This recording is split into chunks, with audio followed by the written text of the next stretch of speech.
Shuning uchun bir shaxsdan shuna so'rilibdi ekanki, Allohga yetadigan yo'l qaysi? Kayfat tariqu ilayhi. Allohga yetadigan yo'l qanday bo'ldi deb shuna degan ekan, javob beribdi ekanki, law araftahu la arafta tariqa ilayhi.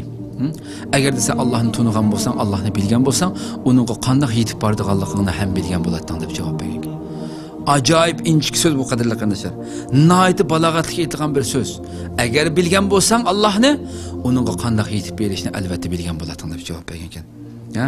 Shuning uchun tabiiyki bu savolning javobini shuna o'ylasak, agar Allohni biz bilsak, tabiiyki buning keyindan chiqadigan natijaning bo'ldi. Albatta Allohni nimadan rozi qilganligini bilamiz. Allohga qanday yuzlanganligimizni bilamiz. Allohning buyruqlari ustida qanday istiqomat qilib menishimizni bilamiz. Qanday uning uchun qanday qurbonliklarni berishimiz kerakligini bilamiz va har narsaga Allohni qanday eng oldida qo'yishimiz kerakligini ham bilalaymiz.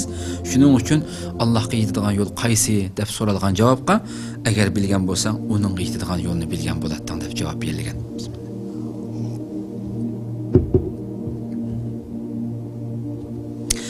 Shuning bilan bu javobni bergandan keyin debdi-ki, men so'zingni tushunmadim. Kayfa a'budu man la a'rifuhu deb javob berdi. Savol so'rabdim.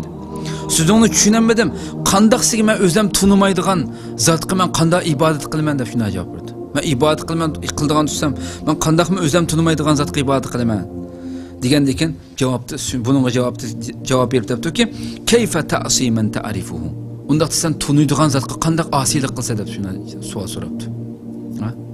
Sen Allah'a asilik kılvatsan ki Allah subhanahu ta'alaga. Şair şundak güzel tüzgen ki bu beytini. Ta'sil ilaha ve ente tuzhiru hubbehu. Haza la umri fil maqali badi'u. Lew kana hubbuke sadiqan la ata'tehu.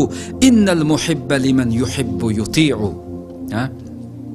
Sen ilah Allah subhanahu ve ta'alaga, sen onun muhabbetini dava qilib turib, men onu yaxshi ko'rman deb turib, men onu yaxshi ko'rman deb buni oshkorlab turib, sen Allohga osilik qilyapsan dedi. Osilik qilsan, bu hayotda bir söz şekilde aytilishimi nihoyat kam uchraydigan hayron qolarlik bir ish bu dedi. Agar de sening muhabbetin sodiq, rostchil bo'lgan bo'lsa, albatta itoat qilgan bo'larding.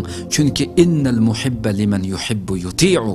Chunki yaxshi ko'rguchi o'zining yaxshi ko'rguchisiga, o'zi yaxshi ko'rib qolgan kishiga itoat qiladi, bo'ysunadi bunga dedi.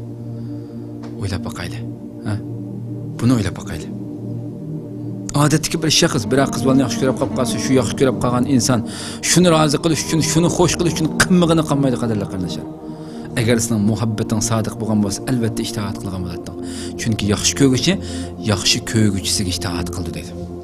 O'zi yaxshi ko'rib qolganga itoat qildi dedi. Shuning uchun qadrli qarindoshlar, shu nuqtani, shu kalimani ustozimiz Muhammad Ratib an-Nabulsi shunday bir so'zni doim takrorlaydi. Vallahi Allah bilan qasamki, uningdan boshqa iloh bo'lmagan Allah bilan qasamki, agar desen butkul insonlarning va jinlarning ilmining hammasini mush ikkisiga bergan butkul ilmlarni insonlarning jamiyat mushu bir jamiyatda bir ma'lum bir mavqaga, ma'lum bir o'ringa erishman degan niyat bilan o'rgansang va Alloh subhanahu va taolaga osilik qilsang, o'zing bilan yolg'iz qolgan vaqtingda Allohga osilik qilsang, fa anta la ta'rifuhu la ta'rifuhu la ta'rifuhu. Sen shaksizki Allohni bilmaysan, Allohni tanımaysan sen. Deb shunday bir so'zni davomli deydi. Ya Rabbi o'ylab boqayli qadrli qarindoshlar. Men lam yakun lahu wara'un yasudduhu an ma'siyatillahi iza ikhtala lam ya'ba illahu bi shay'in min amalihi abada dedi. Kimiki bir insonning, ya'ni agar xoli qolganda, yolg'iz qolgan vaqtida Alloh subhanahu va taolaga osilik qilishdan, uni to'sib qoladigan, uni to'sib turadigan, uni to'sib qo'yadigan bir xil aql, bir xil iymon, bir xil narsa, bir xil tuyg'u bo'lmasa, bu insonda Allah subhanahu va taolaning uning har qanday amaliga parvo qilmaydi Alloh subhanahu deydi.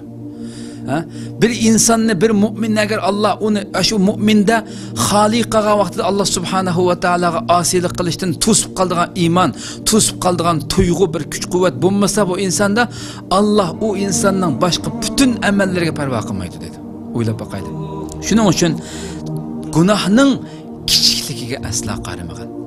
Günahını bu kichik bu cho'ng deb gunohning kichikligiga qaramag'in. Walakin indur ila man ijtara'ata alayhi. Lekin sen şu günahını kichik bo'lsa-mu, şu günahını kimga jur'at qilib qilayotganligingga qarag'in. Kimga qilayotganligingga qarag'in. Allohning ulug'ligiga qarag'in. Ondan keyin sen o'zingni to'xtalaysan dedi. Shuning uchun Allah subhanahu va taolaga osiylik qilishing bilan tang sen shuni aniq bilganki, sen Allohni bilmaydiganligingdan iborat edi. Sen Allohni texi bilanmaganligingdan iborat natija bu dedi. Rabbim Allah subhanahu wa ta'ala bizni kechirsinki, biz nima degan ojiz, nima degan shaqi, nima degan gunohkor bandalarki biz nurg'ulg'an ishlarni bilib turib qilib ketamiz, bilib turib osiylik qilib solamiz. O'ylab boqaylik, biz qaysi nuqtada ekanmiz, qaysi holda ekanmiz o'zimizni bilib boqaylik qadrli qarindoshlar.